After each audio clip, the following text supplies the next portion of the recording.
Hola, mi nombre es David y soy alcohólico no anónimo en abstinencia. Empezamos.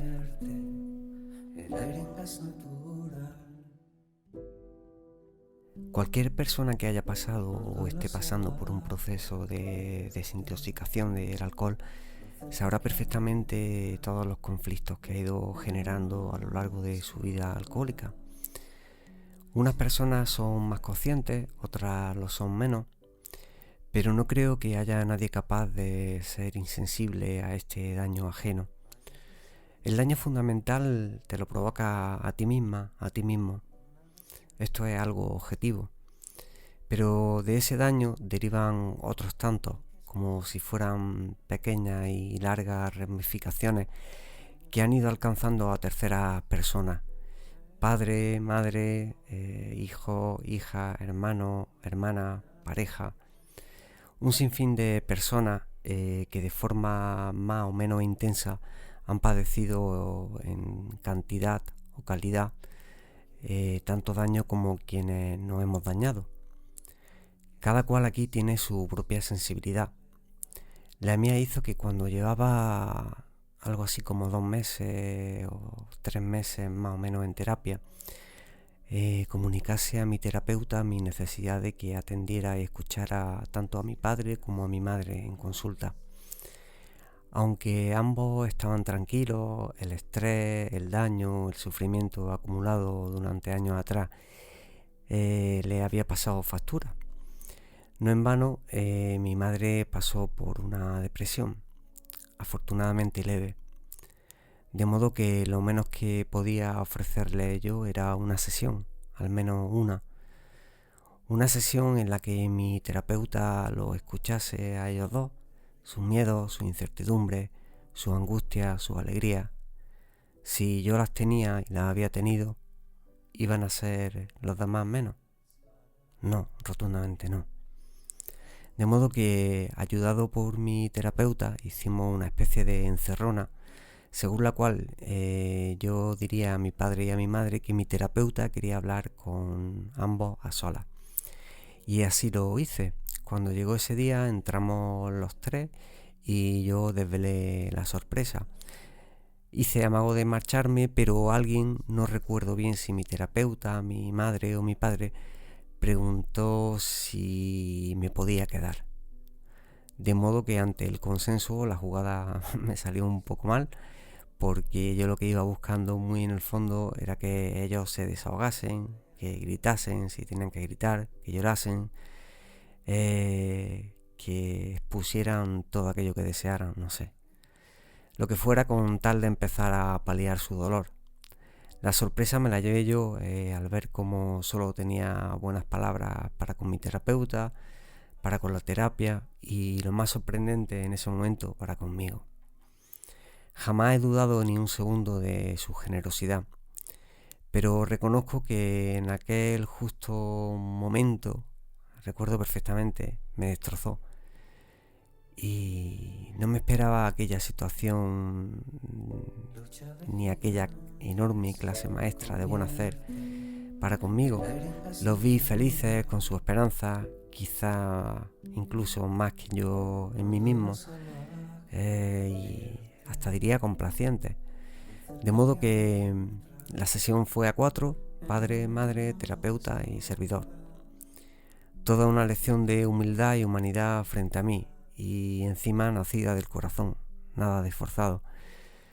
Ellos no tuvieron ni una sola pregunta, ni una sola queja, sencillamente, y aquí viene la segunda lección que me llevé, habían captado perfectamente de qué iba todo aquello, y por supuesto habían comprendido mi empeño ahora real en poder salir adelante. Es decir, lo que habían comprendido es de qué iba el alcoholismo.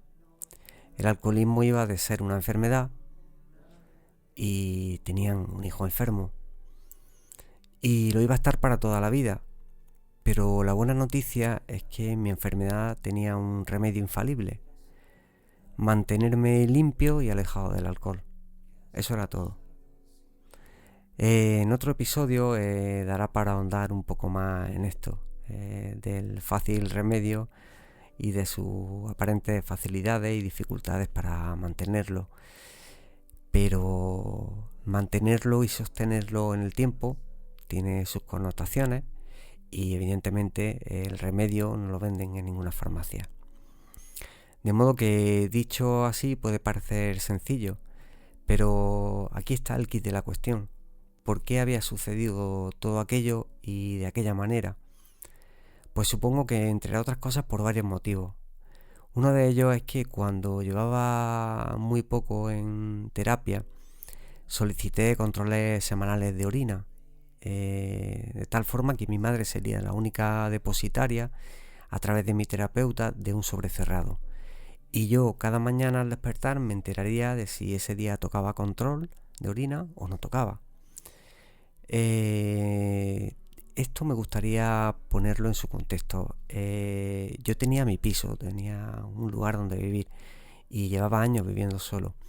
Pero aparte de necesitar ayuda para afrontar el proceso de limpieza física y mental del alcohol, aparte de necesitar a mi padre y a mi madre para ello, es que llevaba más de un año viviendo con ellos, básicamente porque me había destrozado un hombro por un accidente alcohólico. Me encontraba en rehabilitación física también, sin carnet de conducir por haber conducido bajo los efectos del alcohol, y mi lugar temporal era e iba a ser casa de mis padres, de momento y por tiempo indefinido. Ahora mucho más, porque tenía que afrontar una batalla aún más jodida como para estar solo en casa. No digo que no se pueda hacer, no lo sé, hablo de mi experiencia, pero la cuestión es que si precisamente mi madre y mi padre sentían que le faltaba confianza en mí y merecidamente, lo menos que podía hacer es tratar de recuperar esa confianza, empezar por algo. Y si eso implicaba limitar temporalmente mi espacio personal, mi tiempo, mi intimidad, adaptarme a una nueva circunstancia, pues es lo que tocaba y punto. Además de esos controles, hubo otras muchas cosas por las que, entre comillas, debía pasar. Y digo debía porque no estaba obligado por nadie, pero sí que quería y deseaba profundamente que mi familia estuviese tranquila. Lo menos que yo podía hacer era pasar por el aro de muchas cosas que les provocaban mucha incertidumbre y mucha angustia. Creo que bastantes veces habían pasado ellos por este aro, e incluso por aros peores, bastante peores, y todo al fin y al cabo por y para mí, por su hijo mayor.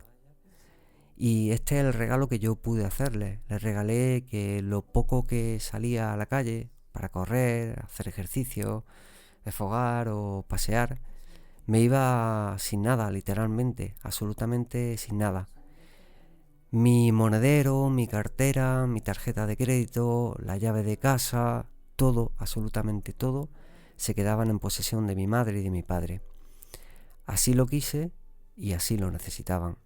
No era la primera vez que decía que iba a mi casa a hacer tal cosa o cual cosa, con la promesa de regresar en una hora, y el resultado era acabar ingresado en urgencias por ingesta de alcohol y pastillas como para matar a un elefante.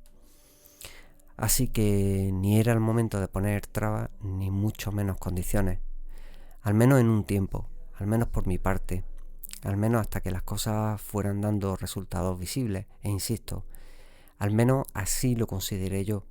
No tuve mayor reparo.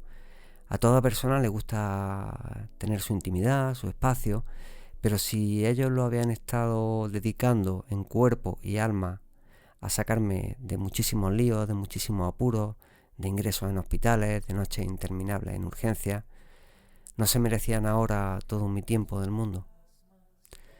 Y de esto es de lo que quería hablar en este episodio, de aquellas personas que nos aman, nos han amado sin paliativos, y en algún momento de sus vidas y de nuestra recuperación, pues veréis, necesitan algo más que palabras y buena voluntad, necesitan hechos. Y si esos hechos implican fastidiarnos durante un tiempo más o menos largo, lo menos que podemos hacer como adictos y adictas es poner las cosas lo más fáciles posible a quienes les ha tocado lidiar más de cerca con nuestra enfermedad. De lo que estoy hablando es de generosidad, de empatía, de comprensión, de ser justos y de ser justas con los demás. Porque la cantidad de veces en las que esas personas han pasado por circunstancias desagradables, horrendas, no se olvidan de un día para otro. Ni con 1.000.000 de te quiero, ni con 1.000.000 de promesas, ni con palabras, solo con hechos. Y si esos hechos totalmente justificados para esas personas, si sus condiciones no te convencen, te diría que tienes dos opciones. Asumirlo tal y como yo lo asumí, sin que nadie me obligase, o una segunda opción, te jodes. Sí, te jodes y sales solo o solo de esta. Porque si encima de la carga mental y física que llevan los demás, ahora te las quieres dar de sabio, de sabia, de valiente, mejor, insisto, toma una de estas dos opciones, que desde mi punto de vista son bastante claras. Lo tomas o te jodes, que viene a ser lo mismo. Y no hay más, porque cuando quieres a alguien, haces lo que sea por y para demostrar que ese amor que te han regalado todas esas veces que han estado ayudando o intentando hacerlo, solo puedes hacerlo con hechos de agradecimiento y tratando de dejarlos tranquilos durante una parte del proceso. Luego todo irá llegando y las cosas volverán a su lugar, pero con tiempo y con calma, nada de exigencia ni de velocidades absurdas. De modo que sea cual sea el momento de tu proceso de alcoholismo en estos momentos, si estás justo en el punto desde el que te hablo, seguramente mis palabras te hagan sentir que lo que parecen exigencias ajenas no son más que un mero trámite por el que tanto tú como ellos y ellas tenéis que pasar. Cuando este trámite pasa, esta etapa sucede, cuando las cosas van surgiendo de forma más espontánea y natural, casi ni te das cuenta de que ya has pasado a otra etapa. Y esa otra etapa tendrá sus nuevos momentos, sus nuevas virtudes, sus nuevas particularidades, sus nuevas dificultades, pero solo el tiempo puede ponernos a cada cual en nuestro lugar. Y sé que llegan porque a mí me fueron llegando y me siguen llegando. Y en otro episodio hablaré de mi etapa y de mis procesos, de mis tiempos, de mis logros, de mis fracasos. Pero ante todo, y como ya dije en otro episodio, si estoy aquí hoy por hoy y de la forma en la que estoy, cualquiera puede llegar a estarlo. Así que bienvenido, bienvenida, un saludo, un fuerte abrazo, quien quiera que sea esté escuchando. Nos vemos en breve, a ser posible, libre de alcohol. Gracias. Deja que pasemos sin miedo.